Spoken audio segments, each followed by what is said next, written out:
হাম শিশুদের জন্য ভয়ঙ্কর এবং একটি মারাত্মক অসুস্থতা। হাম কতটা ক্ষতিকর এবং হামের পরের সাইড ইফেক্ট সম্পর্কে আপনাদের কিছু বলছি। বিশ্ব স্বাস্থ্য সংস্থা WHO জানিয়েছে 2024 সালে বিশ্বজুড়ে প্রায় 95,000 মানুষ হাম রোগে মারা গেছে, যাদের বেশিরভাগই ছিল 5 বছরের কম বয়সী শিশু। 2023 সালে হামে মৃত্যুর সংখ্যা ছিল প্রায় 1,07,500। একই বছরে বিশ্বে প্রায় 1,03,00,000 মানুষ হাম আক্রান্ত হয়েছিল। হামকে অনেকেই সাধারণ জ্বর বা ফুসকুড়ি মনে করলেও এটি শরীরে ভয়াবহ ক্ষতি করতে পারে। হামের প্রধান জটিলতা মারাত্মক নিউমোনিয়া, শ্বাসকষ্ট, ডায়রিয়া ও পানিশূন্যতা।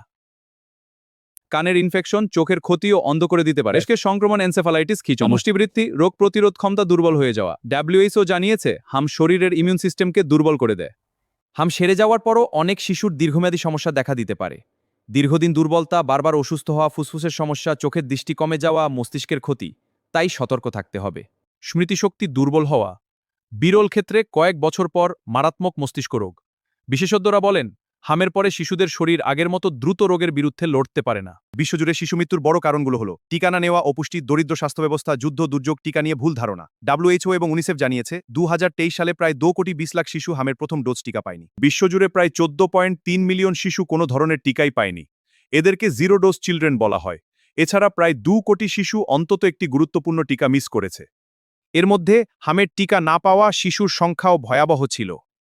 WHO জানিয়েছে 2022 সালে প্রায় 3 কোটি শিশু হামের বিরুদ্ধে যথেষ্ট সুরক্ষিত ছিল না। বাংলাদেশে 2025 সালের এক প্রতিবেদনে বলা হয়েছে প্রায় 4 লাখ শিশু পূর্ণ টিকা পায়নি।